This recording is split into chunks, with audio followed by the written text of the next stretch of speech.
మీరు ఆఖరికి దాన్ని 50 టీమ్స్లు చేసాము ఆ రోజున రాజశేఖర రెడ్డి గారి యొక్క ఆలోచనతోనూ వెంకటరామరెడ్డి గారు ఇట్లా ఆ రోజున్న మంత్రులందరూ కూడా ఆఖరికి రగన్న దివాకర్ ఇట్లా పెద్దలంతా ఆ రోజు ఈ రాష్ట్రం గురించి ఆలోచించి జిల్లా గురించి ఆలోచించారు. ఈరోజు మీరు ఆలోచించమని మీ అధినాయకుడిని ఒప్పించి హంద్రి నీవా వెడల్పు చేసి అనంతపురం జిల్లాలో ఉన్న అన్ని చెరువులకు నీళ్ళు వచ్చే విధంగా నిధుల్ని విడుదల చేయమని కోరుతా ఉన్నాం. అనేకసార్లు అడుగుతూ ఉన్నాం హెచ్ఎల్సీ ఆధునీకరణ చేయండి అని. మా సమయంలో మేము చెప్పాం 300 కోట్ల రూపాయలు ఇస్తాం మేము అని చెప్పాం. కనుక ఇప్పుడు పెరిగిన ఎస్టిమేట్లు ఉంటే దాని ప్రకారం హంద్రి నీవాతో పాటుగా హెచ్ఎల్సీని కూడా మోడర్నైజేషన్కి మీరు ముందుకు రావాలి. ఈ జిల్లాలో నీళ్లు తాగుతున్నారంటే బాగా గుర్తెచ్చుకుంటా ఉన్నా నేను.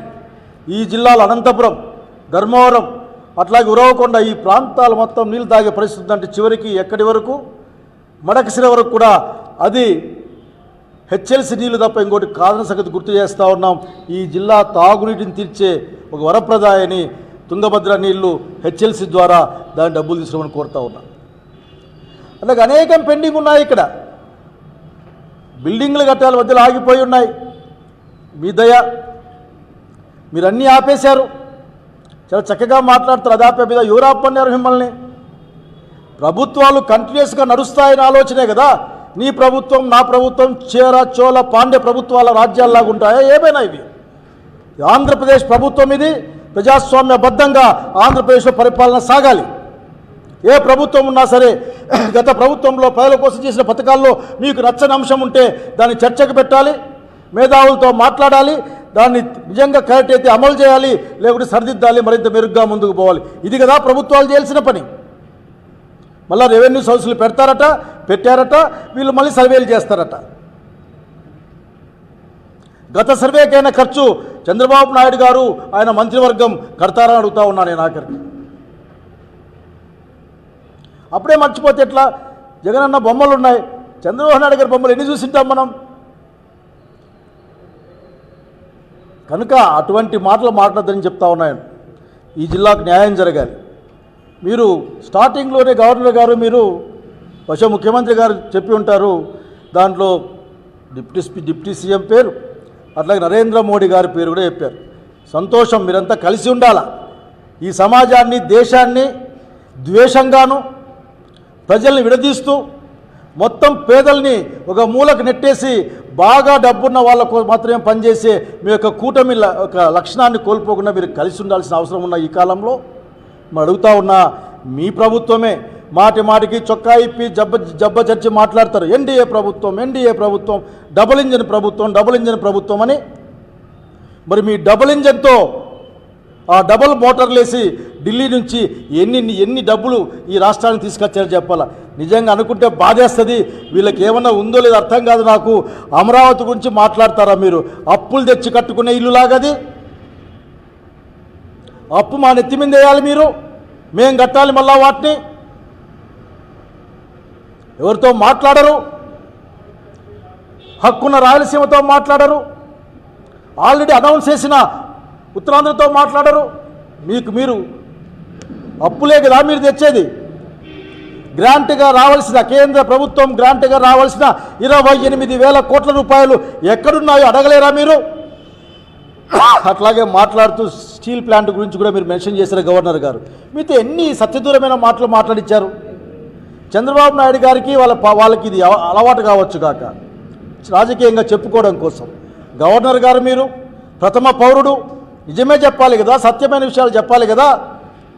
30,000 కోట్ల రూపాయలు స్టీల్ ప్లాంట్కి అప్పుంటే మీరిచ్చిన 14,000 కోట్ల చిల్లర డబ్బులు మీరు మన ఇస్తే దాన్ని విడతల వారీగా ఇస్తామని చెప్తే అందులో 11,000 అప్పులు కడతామని చెప్తే ఏం మాట్లాడుతూ ఉన్నారు మీరు? ఏమిచ్చామని స్టీల్ ప్లాంట్ గురించి మాట్లాడుతూ ఉన్నారు. స్టీల్ ప్లాంట్ గురించి మీరు మాట్లాడే అర్హత మీకు లేదు. ఈ మాట అన్నందుకు నేను బాధపడతా ఉన్నా. ఎందుకంటే ఇవ్వగలిగిన వాళ్ళు మీరు ఇచ్చే శక్తి ఉన్న వాళ్ళు. ఎందుకంటే మీరు ప్రభుత్వంలో ఉన్నారు. త్రూ గవర్నర్ గారికి ముఖ్యమంత్రి గారి కాబట్టి నేను మాట్లాడుతూ ఉన్నా. గవర్నర్ గారి మా ప్రభుత్వం అంటే చంద్రబాబు నాయుడు గారి ప్రభుత్వమే, ఇక్కడ ఎన్డీఏ ప్రభుత్వమే. దాన్ని క్యాప్టివ్ మైండ్స్ చేయాలి, దాన్ని కూడా అబద్ధాలు చెప్పించడం. ఎందుకంటే చంద్రబాబు నాయుడుకి ఇచ్చిందే 5 సంవత్సరాల కాలంలో. సో తాను ఎన్నికల్లో ఏదైతే ప్రామిస్ చేశారో ఈ 5 ఏళ్ల కాలంలో తాను ఎలా అవన్నీ ఫుల్ఫిల్ చేస్తానని చెప్పమంటే 2047లో ఏదో చేయబోతానని చెప్పటం, ఇప్పుడు నేను ఏమీ చేయనన్నది ఇండైరెక్ట్గా స్పష్టంగా చెప్పడం అనేది రాష్ట్ర ప్రజలందరూ కూడా గమనించారు. ఎంత దురదృష్టకరం అంటే గవర్నర్ గారు చదివేటప్పుడు అస్సలు లిక్కర్ రేట్లు పెంచము అన్నట్టుగా చెప్పించారు. మీకు చూస్తే తెలుసు ప్రతి బాటిల్ మీద ఈరోజు రేట్లు ఎలా పెంచారో పేపర్లలో వాళ్ళ స్టేట్మెంట్లే మీరు గమనించవచ్చు. అంతేకాకుండా ఏపీ మొత్తం తెలుగుదేశం పార్టీ జనసేన వాళ్ళు సిండికేట్లుగా తయారయ్యి ప్రతి బాటిల్ మీద 10 నుంచి 20 వరకు ఎలా పెంచుకొని అమ్ముతున్నారో ఏ ఊరికెళ్ళి ఏ తాగుబోతున్న అడిగినా కూడా అర్థమవుతుంది. ఈ విధంగా లిక్కర్లో ప్రజల్ని దోచుకొని జలగల్లా రక్తాన్ని పీల్చేస్తుంటే అసలు రేట్లు పెంచము అని చెప్పడం ఒకసారి మనం అర్థం చేసుకోవాలి. అబద్ధాలలో పరాకాష్ట. అలాగే విద్యుత్ ఛార్జీలు ఎన్నికల్లో స్పష్టంగా చెప్పారు, మేము అధికారంలోకి వస్తే 5 సంవత్సరాలు విద్యుత్ ఛార్జీలు పెంచము అని ఘంటాపథంగా చెప్పిన వాళ్ళు అధికారంలోకి రాగానే 15,000 కోట్లు విద్యుత్ ఛార్జీలు పెంచడమే కాకుండా ఇంకా భారాన్ని పెంచే దిశగా ప్రణాళికలు తయారు చేస్తూ గవర్నర్ గారి చేత విద్యుత్ ఛార్జీలు పెంచలేదు అన్నట్టుగా మాట్లాడించడము చాలా సిగ్గుచేటు చంద్రబాబు నాయుడు గారని ఈ సందర్భంగా తెలియజేసుకుంటున్నాను. అండ్ ఈరోజు మీరు ముఖ్యంగా చూస్తే చాలామంది మహిళలు చంద్రబాబు నాయుడు వస్తే ఇంట్లో ఎంతమంది ఉంటే అంతమంది మహిళలకి 1500 ఇస్తారు అన్నారు. ఆ 1500 ఇస్తారేమో అని ఆతృతగా ఎదురు చూస్తే దాని ప్రస్తావనే లేదు. అలాగే మీరు చూస్తే రైతు భరోసా గురించి ప్రస్తావనే లేదు, ఫ్రీ బస్సు గురించి ప్రస్తావన లేదు.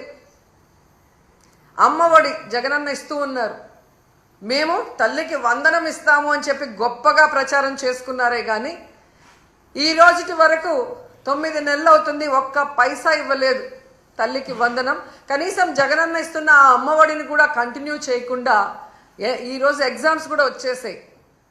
అంటే ఏ విధంగా పిల్లల్ని మోసం చేశాడో అనేది మనం కళ్ళారా చూడాలి. అంతేకాకుండా మీరు చూస్తే రైతన్నలకి అన్నదాత సుఖీభవ 20,000 ఇస్తాము అన్నారు.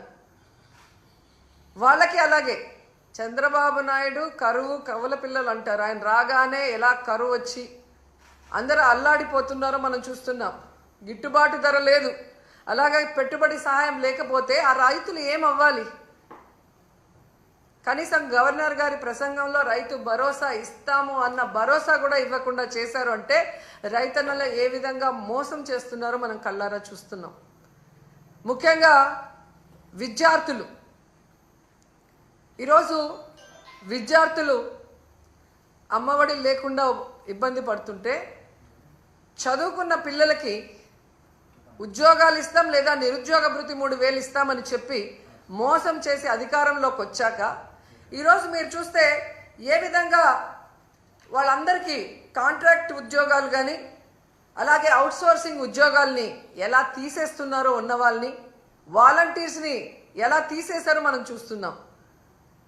ఉద్యోగం ఇస్తా లేదా నిరుద్యోగ భృతి ఇస్తామన్న పెద్ద మనుషులు ఉద్యోగాలు ఇవ్వలేదు, నిరుద్యోగ భృతి ఇవ్వలేదు. 9 నెలలు అవుతున్నా కానీ ఆల్రెడీ ఉన్న అవుట్సోర్సింగ్ ఎంప్లాయీస్ని అలాగే కాంట్రాక్ట్ ఎంప్లాయీస్ని వాలంటీర్స్ని లక్షలాది మందిని తీసేసి వాళ్ళ కడుపు ఎలా కొట్టారో ఈరోజు అందరూ కూడా గమనించాలని కూడా ఈ సందర్భంగా తెలియజేసుకుంటున్నాను.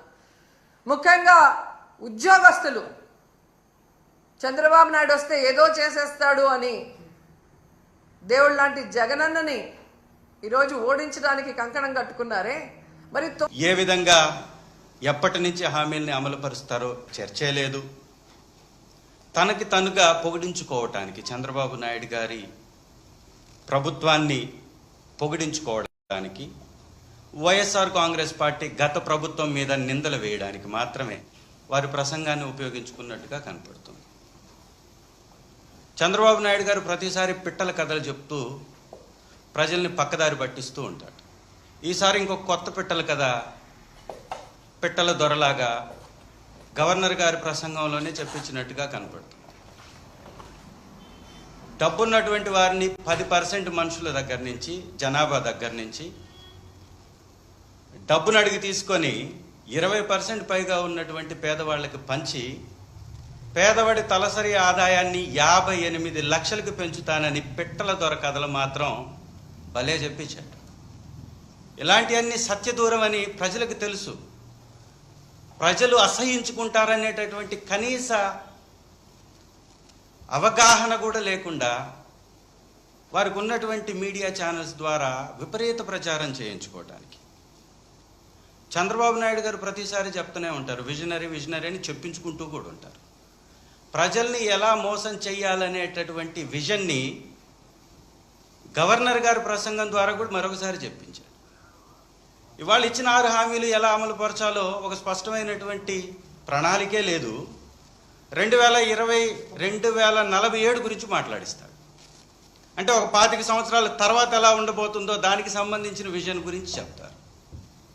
ఇవాళ రాష్ట్రంలో మిర్చి రైతు అల్లాడిపోతుంటే ఆ ధరలు పెంచడానికి తన దగ్గర ఏముందో చెప్పించలేడు.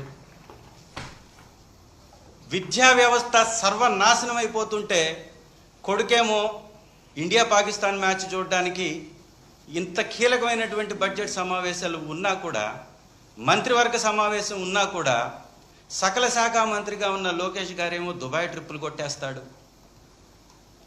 ఈ రాష్ట్రంలో విపరీతంగా ఆడబిడ్డల మీద అన్యాయం జరుగుతుంటే 30 లక్షల మంది కిడ్నాప్ అయ్యారు, వారిని తీసుకొస్తానన్నటువంటి డిప్యూటీ చీఫ్ మినిస్టర్ గారేమో తీర్థయాత్రలకి వారికి ఉన్నటువంటి ఆలోచనల్ని నెరవేర్చుకోవడానికి తిరుగుతూ ఉంటారు. పేరుకు మాత్రం 3 నాయకులు ఈ రాష్ట్రానికి, ఈ కూటమి ప్రభుత్వానికి. 3లో ఎవరికన్నా చిత్తశుద్ధి ఉందా అంటే ఒక్కరికి చిత్తశుద్ధి కనపడదు, ఒక్కరికి ప్రజలపై ప్రేమ కనపడదు, ఒక్కరికి పథకంపై బాధ్యత అనిపించదు. ఈ పిట్టల ద్వారా కథలు మాత్రం భలే చెప్తూ ఉంటారు. అసలు సాధ్యపడుతుందా? ఒక మనిషికి తలసరి ఆదాయం 58 లక్షలకి పెంచే ప్రభుత్వం వారి విధానాలు ఏదో చెప్పాలా లేదా?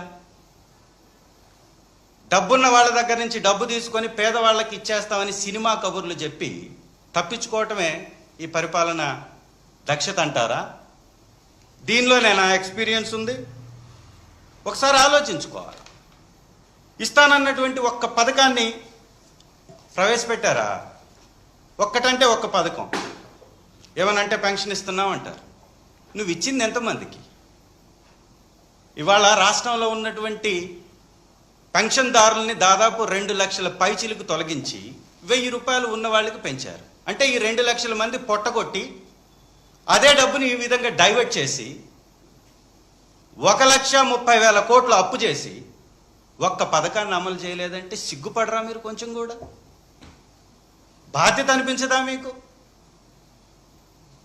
నిజంగా ఇంత దుర్మార్గమైనటువంటి వ్యక్తుల్ని మనం గతంలో ఎప్పుడు చూసి ఉండం. బాధ్యతను మరచి ఏ హామీల ద్వారా గద్దెనెక్కారో అది మరచి ప్రజల్ని ప్రతిసారి కూడా గొర్రెల్ని చేసి వారిని అవహేళన చేస్తూ వారి అవసరాలను గుర్తించకుండా ప్రజలపై పన్నుల భారం మోపుతూ ఒకవైపు ఏమో రిజిస్ట్రేషన్ ఛార్జెస్ పెంచారు, ఇంకొక వైపు విద్యుత్ ఛార్జెస్ విపరీతంగా పెంచేశారు. విద్యుత్ ఛార్జెస్ పెంచుకి 16,000 కోట్ల పైచీలకు విద్యుత్ ఛార్జీలు పెంచి గవర్నర్ గారితో విద్యుత్ ఛార్జీలు పెంచబోము అని అబద్ధాలు చెప్పిస్తారు. గవర్నర్ గారితో సత్యదూరపు మాటలు చెప్పిస్తారు.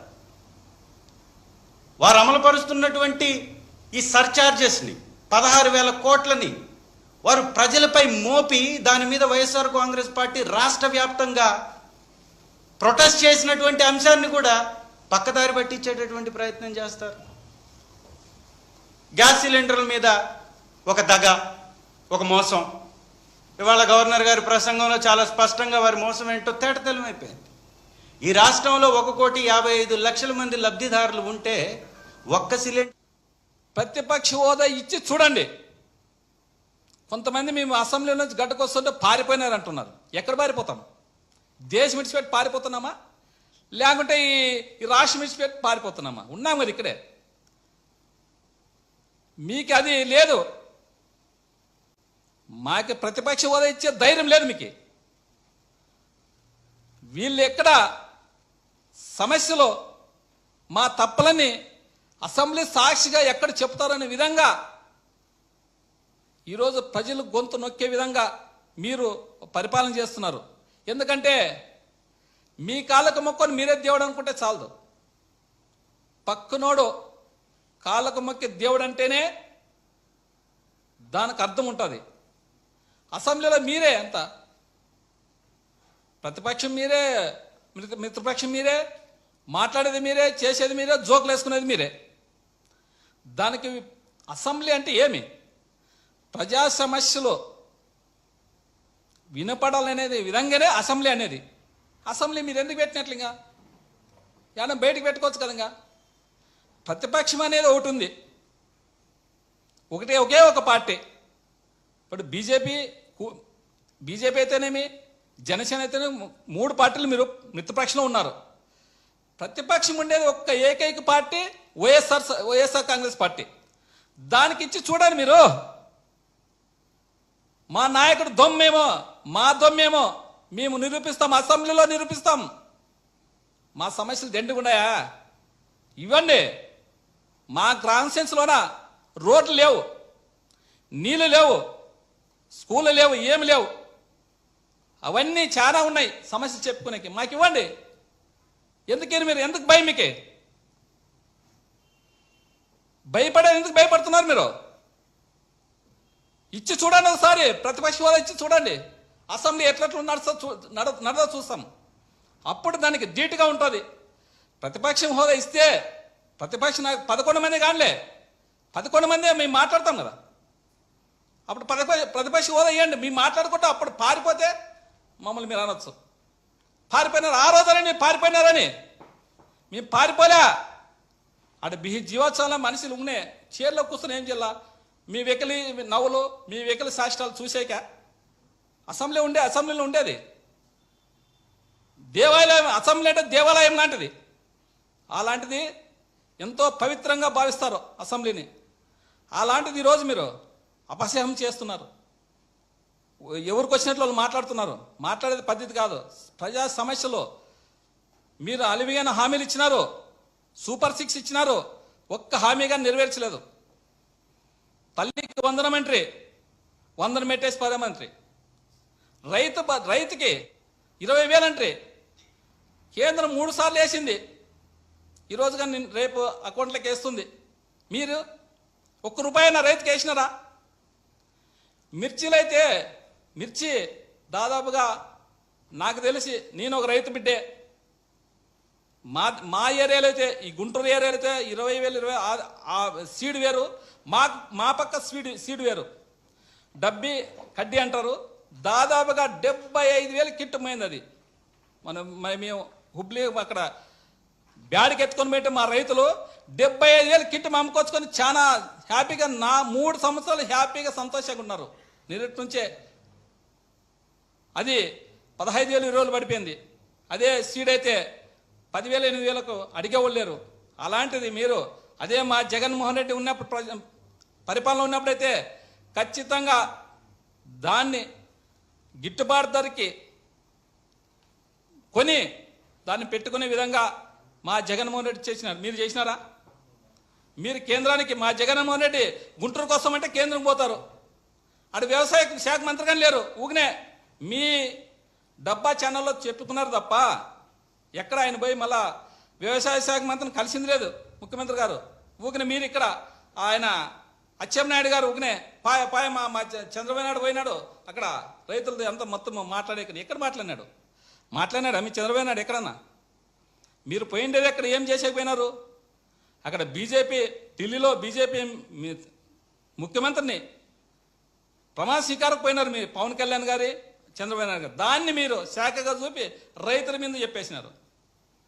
మీరు ఏదన్నా ఉంటే ప్రజా సమస్యల మీద పోరాటాలా అనే విధం ప్రతిపక్షం ఉండాలంటే మీకు కానీ విలువ పెరుగుతుంది. మాకు ఒకటే కాదు, ప్రతిపక్ష హోదా ప్రతిపక్ష పార్టీ ఉంటేనే